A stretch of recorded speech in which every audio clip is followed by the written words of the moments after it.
so weird again. My when I looked into the camera, it had a regular gradiency. Let me just stop this.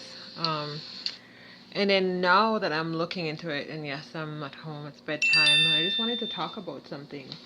So I don't know if it's just the place that I've worked or it's just my experience. I've worked at mostly like different high end, medium end, and low end hair salon. So I noticed something at all the salons I worked at. I can't remember this happening at high end salon either. So what I noticed, there's no facial analysis. Like, I don't know, some people, I guess if you've been doing hair for a long time, you just do it automatically. But nobody, for example, I'm gonna just touch on some topic. Nobody has guidelines, like they don't teach you. Like, I don't know what's going on in, maybe it's just all industry or just my industry. When I first started out, you possibly could get medical, dental coverage and all these stuff. They provide you with training. So the three things everybody want out of a job, I would think it's just, you know, overall. They want benefits. They want stable hours. They want training. I just think, like, for example, no matter how much your training is, I know one place I worked when I transferred here, they had a 3-month training program, and it's good because it kind of keeps you in line with everyone else and what everyone else, the way they do things. And it doesn't mean, like, even if you have 20 years or 5 years or 10 years experience, they just kind of keep you consistent with the way things are done in that uh, salon. And I thought it was good because then you're like, okay, well, if you're weak on this, you kind of work on your skills in that. So I noticed nobody, I don't know if it's just me and what they offer me or everybody's having this issue. So nobody's offering, oh, in other places, I mean, people would play games and try to book the best thing for themselves or their friend, their drinking partner, or their drug buddy or whatever, like at the front desk. There's all this politics that I didn't know about or care about. So, oh, I gotta make sure I take my medicine. I noticed like nobody ever talks about, eyebrow, soft eyes, firm eyes, or just like nose. All these things you have to keep in consideration when you're cutting somebody's hair. If a certain person has a nose or a certain mouth, you have to cut the hair based on their facial feature. Usually you should pull their hair back like this or just kind of like flat down and see their face shape so you can kind of create the hairstyle that's going to best complement them. I noticed nobody, like even in school, nobody seemed to talk about that. I don't hear anybody coming out of school and go, okay, what face shape, sometimes based on the person's face shape, like even, I'm not going to really talk about the book, but based on the face shape, you're going to decide what you're going to cut. So, for example, if I'm a big chubby girl and my face is big here, the last thing I want to do is cut the hair to a bob right here. Do you know how much of that I've seen? It's like, so a lot of times you have to either take it higher or lower based on whatever the person's face shape is and what's going to complement them. If they have nice lips, you want to, if you're going to do a bob, you want to kind of emphasize that and de-emphasize if they have big nose, for example. So, a lot of it is going to be dropping down like a little bit below the lips or at the lip to create the focus, the positive focus on what everyone has something beautiful about their face. Most people. So cheeks, whether some people have really harsh, strong face, and if you do some harsh, blunt lines, it's not going to work. You kind of have to soften up the cut. But people are so used to just getting everything that's quick and dirty here that they don't care. Like, it's like, okay, well, if it's done in 15 minutes or it's done in half an hour, that's what's important to me. It's not like, do I get the best cut for my face shape, my features, like, are we bringing out the best features on me? No, nobody cares about that. I see people cutting man's hair, and I know because you're in a situation where you're charging pennies, so you have to kind of do it fast. And sometimes these guys ask, and they have like the biggest, roundest face, and they want you to shave everything off the side. They want to take it in tight into here. The worst thing you can do for your face shape. So it's like the man, they don't care. They're just like short. But sometimes you just cannot wear short hair. Short hair is not suited for you if you have a certain face shape. One, sometimes you need to have that beard for balancing, your face shape. And it's like no guys seem to care. Like I remember this guy used to always ask me to cut his hair, and every time he tries to get, he's got a very feminine face, and every time he tries to get me to cut his hair, it's always like the worst haircut that you could put on a person's face shape. And I'm just like, no, we need strong lines, we need nice straight lines, so that way when you see the shape of the head, it balances. It's all about creating a certain, how they say what makes somebody pretty is what's the word that they say is lines. So like even lines and certain stuff. So if we have all these weird asymmetrical things that don't work with your face shape, you're just gonna look crazy, right? So some of the guys have really flat head, and okay, look at anybody with a flat head back and see if that's attractive. I don't know about girls, but even men. So a lot of times when we're cutting as a hairstylist, it's our job to fake that rounded shape, to pretend that the head is like nice and round, like an egg almost, right? But a lot of people just rip up that back, just cut it right off. It's flat like a wall. Nothing flat really looks great, to be honest, unless it's done on a certain angle. So they rip up the back and it's short, and it's like, okay, because they don't want to come back. God forbid they pay $20 or $30 in another month. They want it so short that it's like, I don't have to come back for a while. Okay, that's great and all, but now you look crazy. There's so many times I watch people get haircuts and I'm just like, oh, like I'm literally holding my head. Like, certain shape is just not for certain people. You can't have soft, rounded shape, or when your face is already soft and rounded, it's just a killer for your masculinity. It is just not cute. You need angular, strong lines to create that. And if the person have really strong features, you can get away with soft lines and, like a faux hawk look or something. It's just like if you see a woman, like right now, I don't look good with my hair pulled back. I look okay in my home. But when I have big fluffy hair, I balance more, because generally when I'm skinny, I have a very long kind of oblong face. So we need hair here and here to balance me out, right? So I look like a human, right? But a lot of people don't know that, and they don't care. I find in Calgary here, nobody cares about your knowledge. The more knowledge you have, the more annoyed they seem to be, with you. It's like, oh, I don't want to hear anything. I don't care. Just do it fast and do it dirty, quick and dirty. And to them, that's great. Not, like, okay, looking at my face, even with highlights, I watch people do highlights. Nobody think, okay, so if this person has a really big round fat face, sorry, when I say fat, I'm Caribbean, where there's no fat shaming here. It's just, you have to highlight the shape to create a different angle. So if somebody has a round face, having horizontal lines is a killer. Think of yourself like wearing a dress, and you're a big chubby person, and you're wearing those prison stripes. How does that look? It makes you look bigger, right?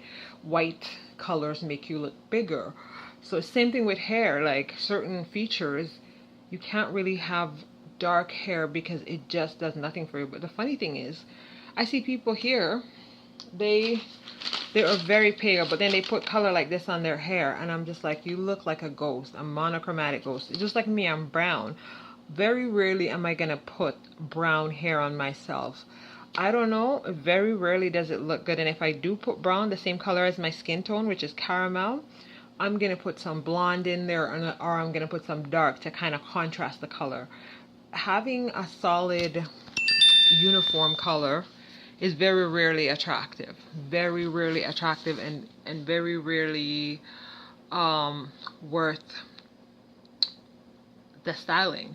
So what I'm saying is, in Calgary, everyone has this mediocre standard. It's just like, oh yeah, quick and dirty, and they just think that hair is supposed to be done in like half an hour, an hour. Some things you do, if you're a woman, it might take 5 hours. If you have black hair and you want to go blonde, and you want to do it in one day, which is not always recommended, but sometimes people have no choice, and if you can do it healthy, it's gonna take a while. Why does everybody seem to think that this kind of hair and hairstyle, that you're going from blonde and really dark, build up of home color, you're gonna get it. Somebody said, oh, I thought I was gonna be an hour. Are you serious? Like, do a little research. Like, do you not know anything about hair? Like, you spent 5 years building up black on your hair, and then you think that it's gonna take it off in like uh like an hour? No, that's crazy. That's not how it works. That's not real life. We watch too much Hollywood films and we see people with blonde hair and black hair and brown hair. A lot of times they're wearing wigs. So if you think, oh, that person, oh, Kim Kardashian went platinum blonde and her hair is like dark brown, so my turn, I'm gonna do it, and then next week I'm gonna go by. No, there's certain things you cannot do. You can't just go dark and blonde like that. It doesn't work like that. And I had somebody ask me one time, they're like, oh, so something, and they were talking to me, and I said, so I guess you'll be here every 3 weeks, because they're going from quite dark. When I said dark, even darker than dark brown, almost black, to platinum. And of course, that's not even really great for your hair. Sometimes, depending on who's doing it, if they're skilled, they can do it, but it's going to take a long time. But think of yourself of putting in chicken or any food to fry on number 9 on the stove. It's going to burn and it's going to be a mess. It's not going to do good. But if you do it on like 3 or 4 and slowly cook it and slowly cook it and slowly cook it, it'll take longer, but it's going to taste better. It's going to be healthier. You're not going to have blackened chicken, right? It's the same with your hair. Your cuticles are not going to fly right open, and your cuticles are going to be like that angry at you no matter how much conditioning you put, because you can precondition and condition after. But one, those things take longer, and also your hair is, you could put it back in, but your pH will never be the same in your hair. So people, please just be realistic about what you're asking for and what you're looking for. We're hairdressers. That's why there's a popular saying, we're beauticians, not magicians. We can't just make your hair do something it's not. We can't make your face shape do something it's not. Makeup can do those tricks, but we can enhance things, obviously, like I'm saying, when it comes to it. But a lot of men, I don't know why they're doing this thing where their head's quite large, and then they're taking all the hair from here, so then it's just rounded. It's not like a nice square shape. There's no balance. There's no positive, nice look to the cut. The back of the head is flat because they shaved it all off, and there's no remaking and reforming of the shape. This is important too. And sometimes if you have a certain face shape, you need longer bangs to flow it. Sometimes having your hair down flat doesn't look good. I very rarely find men that look good with their bangs down on their face. Bring it up or bring it to the side and get a more attractive look. And sometimes you have to leave it a little bit longer. Short hair is not for everybody, guys. It's just my talk today on I'm just looking at a book that we just talked about, analysis of the hair, the features. Make sure you have a guide for the features. Certain features, certain length you have to cut because the features are enhanced by a certain length. You could say, oh, well, I want 1 inch off or 2 inches off, but 2 inch might put you at the weird, most awkward length. That's going to be horrible for you. So you might say, okay, I want 2 inches off. It's going to put you here. Well, your hair is going to sit right on your collarbone, my bony bone, and it's going to flip out. It's not going to sit right. It's going to misbehave. Maybe you need 1 inch above that so you still have a flow with your hair and movement. It depends on what you want. Take the time to have a consultation. Do I want my hair to still go in a ponytail? Do I want a lot of movement? A lot of times I hear people say stuff, other hairdressers, when I'm working with them, and I'm just almost like shaking my head like, oh my God, what are they saying? They're so crazy, like telling the client, oh, you never wear your hair this way, and they're like doing these old-fashioned crazy style on these clients, and I'm just like, if that's what they want. I'm just like, oh my. Sometimes I really think people charge what their skills are worth, because honestly, I don't know, some people, like, if you have no knowledge, not just cutting the hair, because cutting the hair is the easy part, but just knowledge of how is this face going to suit that person's face. Okay, if you tell me you want a bob, like I had a girl the other day, she wanted a certain length. somebody else was consultating with her and telling her she shouldn't have this length. Well, this length was perfect for this girl. All I did was say, we'll leave it a little bit longer, but what we'll do to make you, like, because if you have no shape to your hair and your hair is a solid down in your back, you look like somebody out of the 60s, and very few people look good with that. I'm sorry, you have to have a very, very pretty, small features and stuff to look good with just blunt, straight, what do you call that? Adam's family type hair. So I said, you know what, we're going to keep that length about here. And I think I don't remember how she wanted it. She wanted it a little bit shorter or whatever. And I said, we're going to layer the front. And I layered and razor cut the front. And always your layers obviously have to be longer to frame the face. And it was just beautiful because you're getting two things in one. You're getting movement, you're getting framing of your face, but you still can put your hair back in a ponytail. It's not one or the other. So the person was saying to her, oh, it's easy. I can say, well, you don't need to get short hair because you're young. But if you look unattractive with long hair, I'm gonna give you my professional opinion, but I'm not gonna tell you keep long hair when it doesn't suit you. When I can just, like, I don't guess. I look at your features, I kind of play with your hair, see how it behaves. I hold it up and bend it and hold it at a certain point, and I'm like, wow, this brings out her face shape here. Ooh, this way the hair with layers is gonna create a lot of fun beauty in her and flow in her hair. Nobody wants bone straight, slick down hair that's not doing anything for them. So anyways, the girl was super happy, and these are the kind of things that people get all jealous and weird because they don't think about the client. They just think about how quick I can do this and get the next client and have money. And then sometimes that's why I sometimes get really good tip, because I literally take that extra 10 minutes and I'm like, okay, look at her face. I'm visualizing what this person want to do if they want to style it, because I don't want to do your hair so you can wear it one way. Most hairstyle, you should be able to wear it 2 or 3 different ways and look so beautiful still without having to be like, oh, this is the only way it's cut, so that's the way I have to wear it. So my rant for today is, if you're going to spend your money to cut your hair, and you might want to style, but please go to somebody that's professional enough and what they're saying makes sense to you. Like, when I always find that when people can't explain what they're doing and explain something, that means they're not really good at it. Because if you have a teacher and he's teaching you math, but you ever notice those people, if it's not on the book or the paper, they can't explain it to you. They can't say, well, they can't put it in words for you to understand. You should be able to put it in layman's term. Okay, the reason why I want you to go a little bit longer or shorter is because it's going to sit at a more complementary length for your features. It's going to bring out this beautiful thing on you.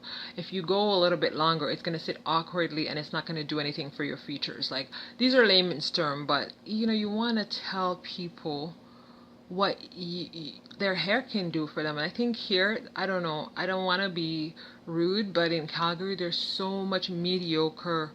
Everybody's striving, like a lot of people I don't know how to use a razor, I don't know how to, like, the stylist, they have the clients thinking razor is bad for their hair. And I say razor, I mean straight razor, like not clipper, because that's clipper, not razor. They think that's bad. Well, if your razor is sharp and you do the wick, like, you could do some badass cuts with the razor. I love the razor. It softens the hair. It's like point cutting. So why would I go in and point cut the whole hair? Which everybody should do. I don't think anybody's hair should be cut solid, to be honest, because it's very few hair types that kind of just blend. So basically when you razor cut the hair, it goes like this. So there's 2 hands and it basically interlocks in between the hair. So the hair doesn't look like just like this solid like that at the end, unless it's not the perimeter at the end. So the goal is, take the time. Is it gonna kill you guys if your haircut takes another extra 20 minutes or 10 minutes so you can have something that looks beautiful on you? You're not just walking in with like, oh, I just got a trim, or yeah, you can get a trim, but what is it doing for your hair? And everybody seems to be so, I don't know, somebody told me I probably won't work here because I think a little bit more than the average. I want to be more than just mediocre, and I want to take hair at a more exciting place. A lot of times when I cut hair, I don't care what anybody says, but I'm going to cut it that I think if it's, sometimes people are, they're so used to bad haircuts that when you do something different, they think it's bad. It's like when I came here and I was cutting hair dry. Oh my god, she cut my hair dry. This hairdresser once cut my hair dry. She don't know what she's doing, because they've never encountered people that cut hair dry, which is so funny because when you style your hair, do you style your hair wet? No, you want to see what your hair looks like when it's dry so you can see the real deal. Anyways, enough about that. I just had it on my mind that nobody seemed to care about shape, um, you know, flow, anything to do with how your hair behaves. It's all about, okay, it's $5 cheaper, it's $10 cheaper, it's 10 minutes quicker. Okay, that's fine. You do that, and if that's, maybe, you know, maybe I can't change things, and that's just how it is, and it's gonna be here in Calgary, but that's kind of sad. Anyways, that's my opinion. My camera is doing something weird. I just had it on video, and I mean picture, and it was great. Now it's grainy and it's dark. I don't know what that is. Maybe it's a good thing. Anyways, good night, guys, and please take the time to understand and ask questions, and don't get shy and nervous when you go into a salon chair that you can't even ask for what you want. I'm not saying to sit there and tell the stylist you know more than her, because that's annoying, but just ask good questions, like, you know, would this length be better for my face? Okay, fine, I'm only willing to take 2 inches off. Is there anything we can do to make it a little bit more exciting? Whatever, just talk to your stylist and build a relationship. Okay, I'll talk to you later, guys. Catch me on Instagram, COCABLITZ hair, or Facebook, same thing, Coca Blitz hair. Okay, guys, see ya. Any questions you have, please ask me. This is about it's about fun with hair. This is art. It's supposed to be fun. Good night.